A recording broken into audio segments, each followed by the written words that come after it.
नमस्कार साथियों, मैं श्रीकांत सुपर एजुकेशन परिवार के सभी सदस्यों का एक बार फिर से नए वीडियो में हार्दिक स्वागत करता हूं। दोस्तों, आज हम कंप्यूटर सामान्य ज्ञान टेस्ट 5 पढ़ने वाले हैं। परीक्षा उपयोगी हैं, जितने भी प्रश्न हैं बिल्कुल यूनिक प्रश्न हैं। इन सभी प्रश्नों को आप अपनी कॉपी पर नोट करते चले जाएंगे।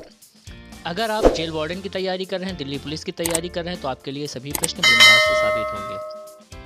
आपको बताना है, सबसे पहला प्रश्न है कि कंप्यूटर का नियंत्रक भाग कौन सा होता है।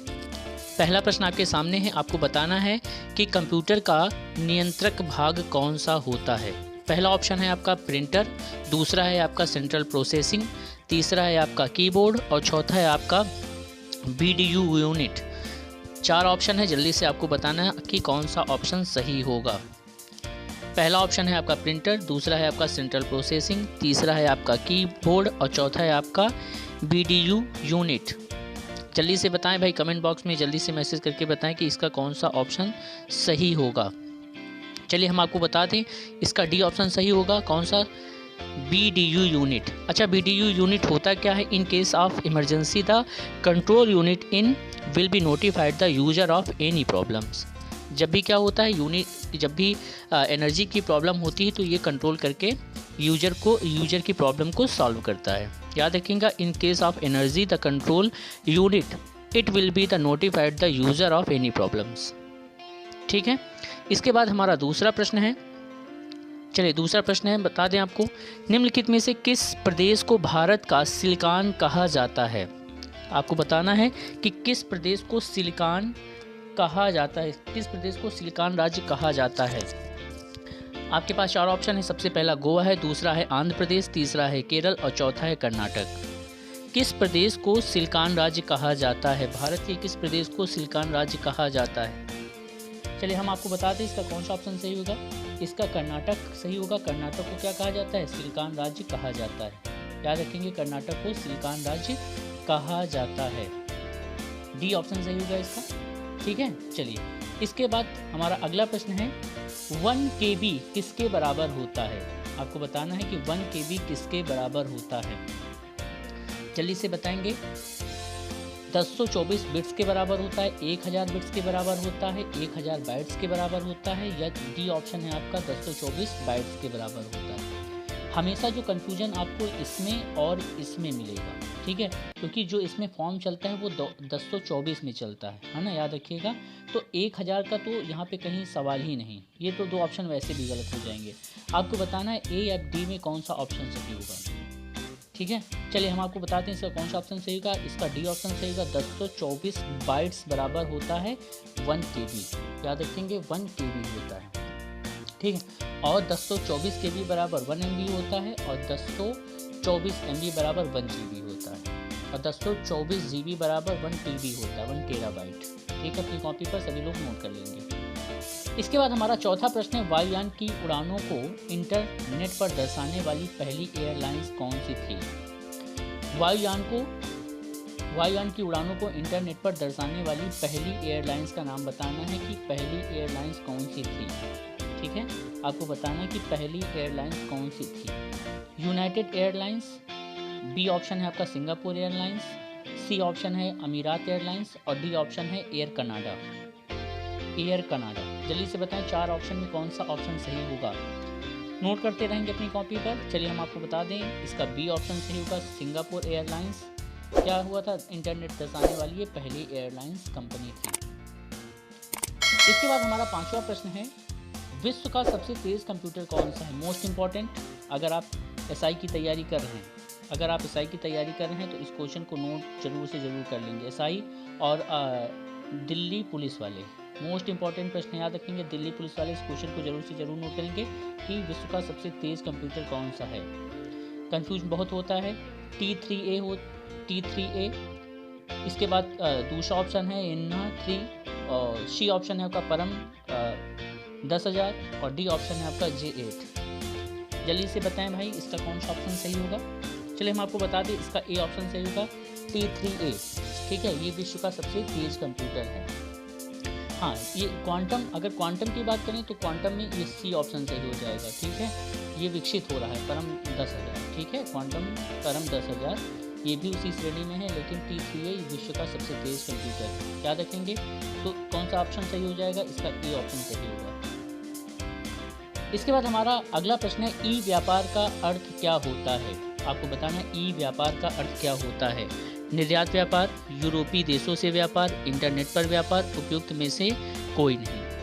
उपयुक्त में से कोई नहीं। जल्दी से बताएं भाई, इसका कौन सा ऑप्शन सही होगा? ई व्यापार का अर्थ क्या होता है? सभी लोग कमेंट बॉक्स में जरूर, यूट्यूब के कमेंट बॉक्स में ज़रूर से ज़रूर मैसेज किया करें। अगर आपको हमारे व्हाट्सअप से जुड़ना है तो 9936773354 पर आप व्हाट्सअप करके PDF प्राप्त कर सकते हैं। याद रखिएगा 9936773354 पर आप व्हाट्सअप पे मैसेज भेजकर आप हमारी PDF ले सकते हैं। तो ई व्यापार का अर्थ क्या होता है? चलिए हम आपको बता दें। इंटरनेट पर व्यापार क्या होता है? ई व्यापार का अर्थ मतलब क्या होता है? इंटरनेट पर व्यापार करना। इसके बाद 7वां प्रश्न है हमारा, फिनेकल कोर नामक बैंकिंग सॉफ्टवेयर का विकास निम्नलिखित में से किस IT कंपनी ने किया था? फिनेकल कोर नामक, याद रखिएगा, फिनेकल कोर नामक बैंकिंग सॉफ्टवेयर का विकास किस IT कंपनी ने किया था? विप्रो, सत्यम, इन्फोसिस या इन्फ्लेक्स? आपको बताना है कौन सा ऑप्शन सही होगा। पता है भाई कौन सा इसका ऑप्शन सही होगा? चलिए हम आपको बता दें इसका कौन सा ऑप्शन सही होगा। इन्फोसिस, याद रखेंगे इन्फोसिस, है ना। तो ये क्या है, हमने आपको बताया कि फिनेकल कोर नामक जो बैंकिंग सॉफ्टवेयर का विकास किस IT कंपनी ने किया था? इन्फोसिस IT कंपनी ने किया था। इसके बाद हमारा 8वां प्रश्न है संगणक।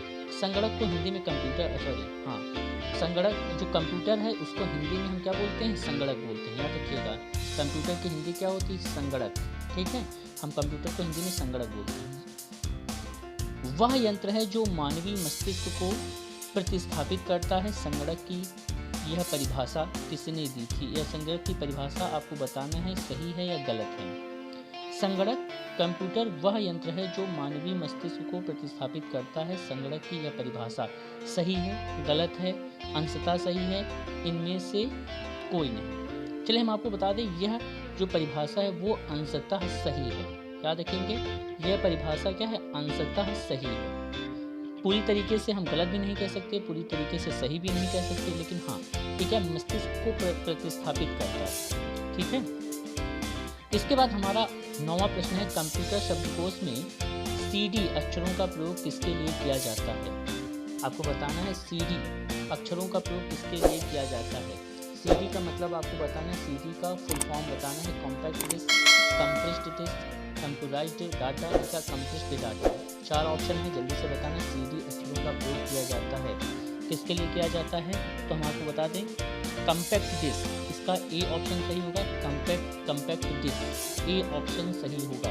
नोट करते रहेंगे अपनी कॉपी पर। इसके बाद हमारा लास्ट प्रश्न है 10वां, किस कंप्यूटर में निम्न में से कौन सा ऑपरेटिंग सिस्टम नहीं? किसी कंप्यूटर में निम्न में से कौन सा ऑपरेटिंग सिस्टम नहीं है? आपको बताना है इसमें से कौन सा ऑपरेटिंग सिस्टम नहीं है। पहला है आपका विंडो, दूसरा है आपका यूनिक्स, तीसरा है MS-DOS और चौथा है आपका पेटीएम। सभी लोगों को पता होगा कि ये जो 3 ऑप्शन हैं, ये जो आपके 3 ऑप्शन हैं ये कंप्यूटर से संबंधित है। लेकिन ये ऑप्शन क्या है? पेटीएम।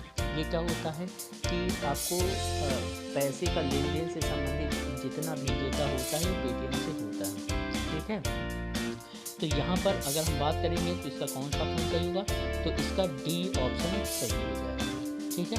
तो इसमें से कौन सा ऑपरेटिंग सिस्टम नहीं है? तो डी ऑप्शन हो जाएगा पेटीएम। बाकी विंडो, यूनिक्स और MS-DOS ये क्या है?